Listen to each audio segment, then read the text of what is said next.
Aquella boda parecía un milagro. 2 estrellas, 2 sonrisas perfectas, 2 voces adoradas por millones. Pero detrás de esa imagen impecable flotaba una pregunta que nunca terminó de desaparecer. ¿De verdad Manuel Mijares y Lucero vivieron el matrimonio soñado que todos creían? ¿O detrás del brillo se escondía una verdad mucho más dolorosa? Porque a veces el infierno no comienza con un escándalo. A veces empieza en silencio, detrás de una puerta cerrada, en una casa donde todavía hay amor, pero donde ya nadie sabe cómo salvarlo. Durante años, Manuel Mijares y Lucero fueron presentados como una de las parejas más queridas del espectáculo mexicano. No eran solamente dos artistas famosos, eran un símbolo. Él, el hombre de la voz serena, profunda, capaz de convertir una canción romántica en una herida abierta. Ella, la estrella luminosa que creció frente a las cámaras, la niña prodigio convertida en reina de la televisión, de la música y del corazón popular. Juntos parecían invencibles. Juntos parecían la prueba de que el amor verdadero todavía podía sobrevivir en medio de la fama, la presión, los escenarios y los reflectores. Pero precisamente ahí estaba el peligro, porque cuanto más perfecta parece una historia, más insoportable puede volverse la obligación de sostenerla. José Manuel Mijares Morán no llegó al éxito por accidente. Nacido en Ciudad de México el 7 de febrero de 1958, construyó su carrera con paciencia, disciplina y una resistencia casi silenciosa. Empezó joven, pero no como un fenómeno instantáneo, sino como un hombre que tuvo que hacerse espacio en una industria feroz.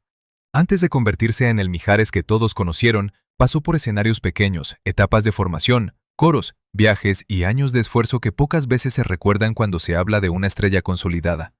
A principios de los 80 comenzó a abrirse camino y para mediados de esa década ya se había convertido en una de las voces más sólidas de la balada romántica. Luego llegaron los grandes éxitos, los discos, el reconocimiento, el cariño del público en México, en América Latina e incluso en Japón. Canciones como Bella, Soldado del Amor, Para amarnos más y Uno entre mil no solo lo convirtieron en un cantante popular, le dieron una identidad artística inconfundible. Mijares no era un ídolo escandaloso, era más bien un hombre asociado a la emoción contenida, al amor dicho con elegancia, a la nostalgia envuelta en melodía.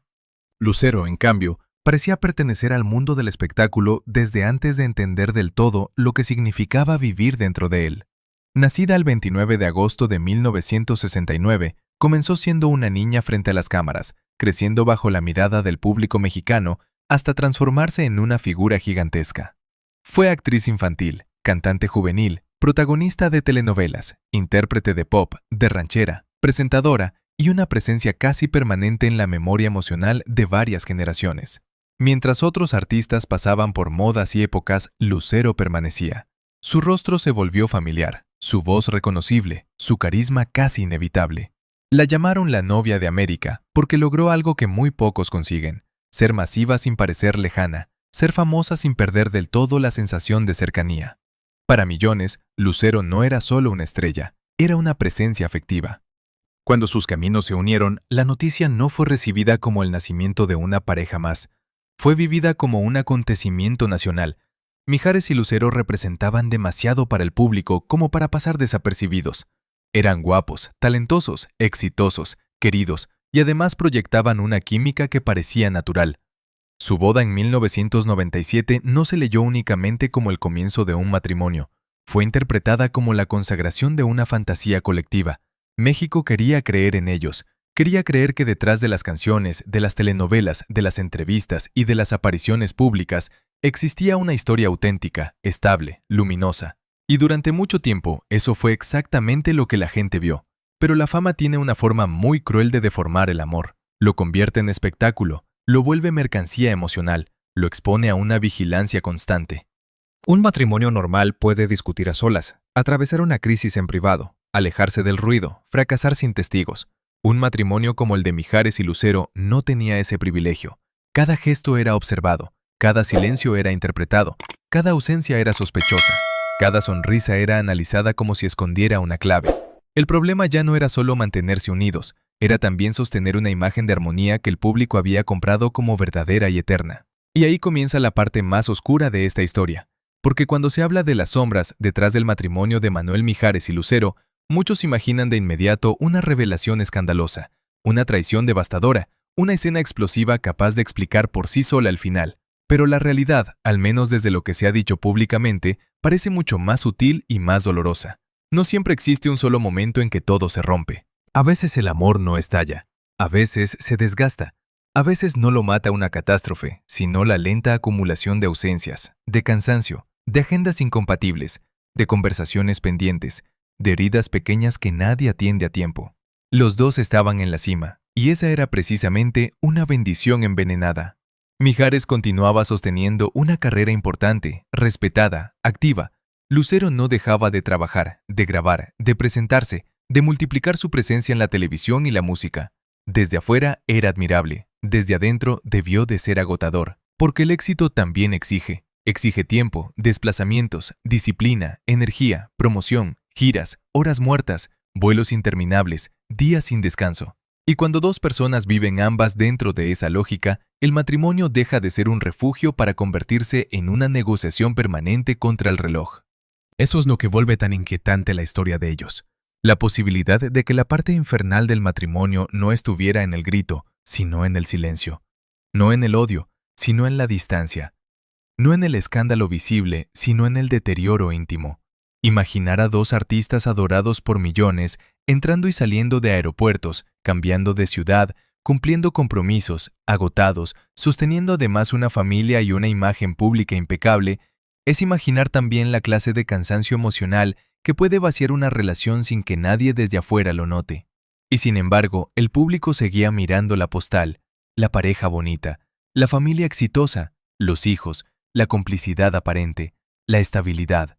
Durante años, la narrativa oficial fue la de un hogar sólido, admirable, casi ejemplar. Pero cuanto más alto se coloca una historia en el pedestal, más brutal parece la caída. Y cuando finalmente llegó la separación, la sorpresa fue enorme. No porque los matrimonios famosos no se rompan, sino porque el de Mijares y Lucero había sido uno de esos pocos vínculos que el público se empeñó en imaginar eternos. La ruptura tuvo precisamente el tono que más desconcierta. No fue un estallido grotesco, no estuvo acompañada por un circo de acusaciones salvajes ni por una destrucción pública inmediata del otro. Y eso, lejos de suavizar el golpe, lo hizo todavía más triste, porque obligó a aceptar algo más incómodo, que una historia puede morir incluso cuando todavía hay respeto, afecto y memoria compartida, que dos personas pueden dejar de ser marido y mujer sin dejar de ser importantes el uno para el otro, que el final no siempre llega en forma de odio, a veces llega en forma de resignación. Ahí está una de las claves más dolorosas de esta historia. Lo aterrador de ese matrimonio no fue necesariamente un episodio concreto que todos puedan señalar, sino la sospecha de que, mientras el mundo seguía celebrando una imagen, dentro de la relación se libraba una batalla callada contra el desgaste.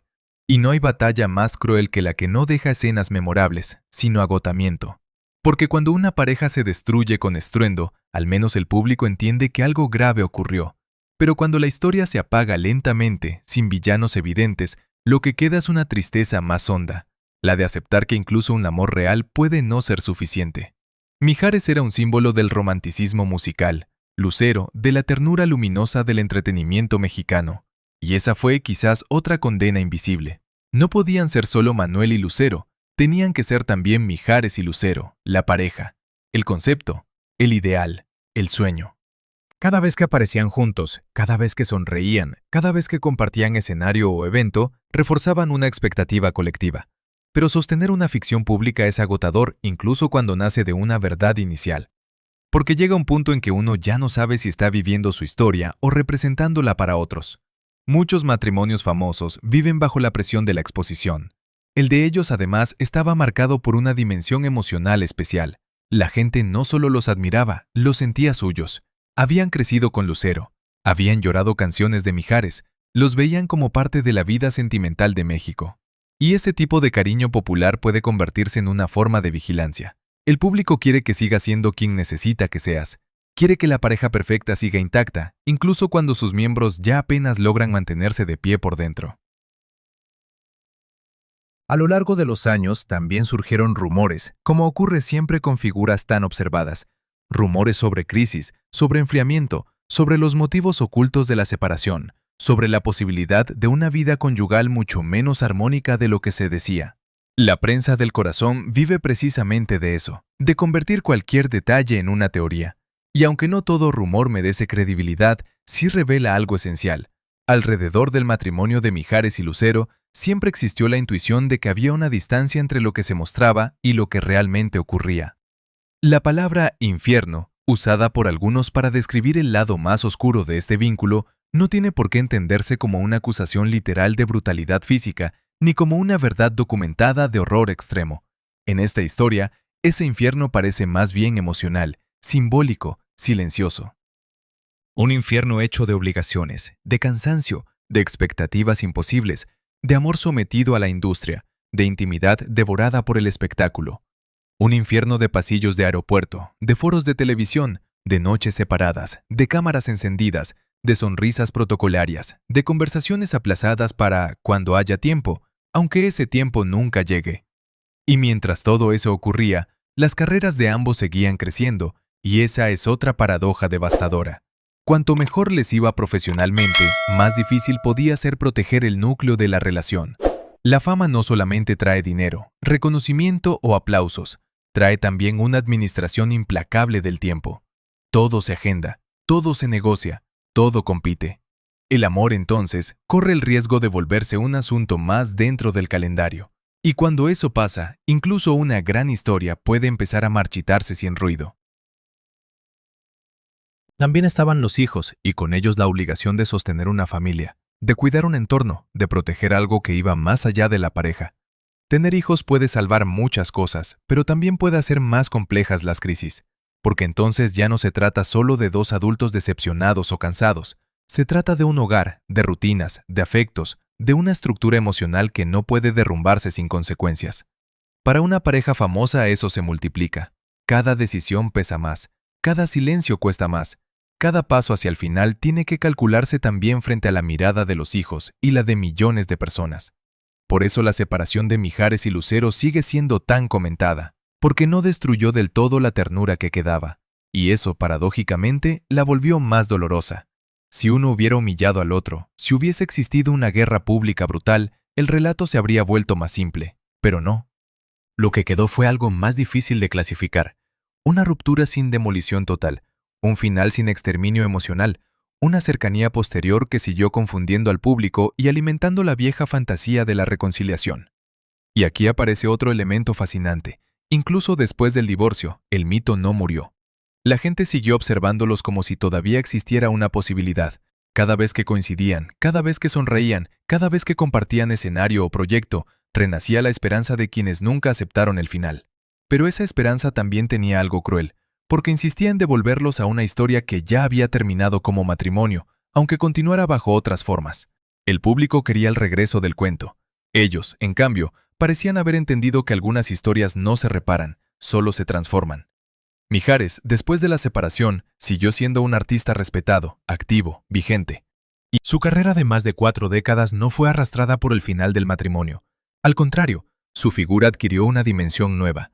La del hombre maduro, elegante, sereno, que cargaba sobre la espalda no solo una historia musical enorme, sino también la melancolía de una vida sentimental que el público nunca dejó de interrogar. Lucero, por su parte, tampoco quedó congelada en el papel de exesposa célebre. Continuó brillando, actuando, cantando, manteniéndose como una figura central del entretenimiento latino. Pero por más que ambos siguieron adelante, la huella de aquella unión nunca desapareció del todo. La salud y el paso del tiempo añadieron otra capa a la percepción pública. En el caso de Mijares, los rumores sobre su estado físico en algunos momentos despertaron preocupación y recordaron algo que a veces se olvida. Detrás del mito hay un cuerpo, hay cansancio, hay fragilidad, hay años. El público no solo conserva la memoria de la pareja, conserva también la nostalgia de la época en que ambos parecían inmortales. Y cuando el tiempo empieza a notarse, esa nostalgia se vuelve más intensa, más amarga, más obsesiva. Pero quizá la verdadera tragedia de esta historia está en otro lugar, no en el día del divorcio, no en el titular que anunció el final, no en los rumores, no en la especulación, sino en todo lo que probablemente tuvo que pasar antes para llegar hasta ahí. En las noches en que hablar ya costaba más, en los reencuentros que ya no reparaban nada, en el cansancio de intentarlo, en la tristeza de descubrir que el amor seguía existiendo de alguna forma, pero ya no alcanzaba para sostener una vida común. Esa es la parte más terrible, no perder de golpe, sino perder poco a poco, porque hay amores que terminan por falta de sentimiento, y hay otros que terminan aunque el sentimiento todavía respire. Eso es lo que vuelve tan poderosa la historia de Manuel Mijares y Lucero. La sensación de que no estamos ante una farsa completa ni ante una mentira total, sino ante una relación que probablemente sí tuvo verdad, sí tuvo amor, sí tuvo familia, sí tuvo momentos luminosos, y aún así no pudo resistir el peso de todo lo demás. La fama, la agenda, la distancia, la expectativa, el personaje, la obligación de ser siempre la pareja ideal. De ahí que muchos sigan preguntándose dónde estuvo realmente lo espantoso de ese matrimonio. Y quizás la respuesta sea esta: en tener que vivir algo profundamente humano bajo condiciones inhumanas, en amar con millones de ojos encima, en equivocarse sin derecho a desaparecer, en desgastarse mientras el país entero sigue creyendo en la postal, en mirar a la persona que una vez fue tu refugio y sentir que todavía la quieres, pero ya no sabes cómo habitar con ella la misma vida. Eso para mucha gente ya es suficiente definición del infierno. Hoy, cuando se mira hacia atrás, la historia de Mijares y Lucero sigue teniendo dos caras. La que todos se recuerdan primero es la del brillo, la pareja adorada, la boda soñada, los hijos, el talento, la admiración colectiva. Pero debajo de esa superficie se adivina otra capa, una mucho más humana y por eso más dolorosa, la del desgaste, la del silencio, la de la intimidad sacrificada, la de la presión constante, la del amor obligado a sobrevivir dentro de una vitrina. Y quizá esa sea la gran verdad que tanto incomoda, que no hacía falta un gran escándalo para que aquella unión se volviera insoportable. Bastaba con el tiempo, bastaba con la distancia, bastaba con la fama. Por eso esta historia sigue fascinando, porque nos obliga a desconfiar de las imágenes demasiado perfectas. In the ancient land of Eldoria, where skies shimmered and forests whispered secrets to the wind, lived a dragon named Zephyros. Not the burn-it-all-down kind, but he was gentle, wise, with eyes like old stars. Even the birds fell silent when he passed. ¿Y tú, después de mirar esta historia desde su lado más brillante y su lado más sombrío, crees que lo de Mijares y Lucero fue un gran amor destruido por la fama o una ilusión demasiado hermosa para sobrevivir en el mundo real?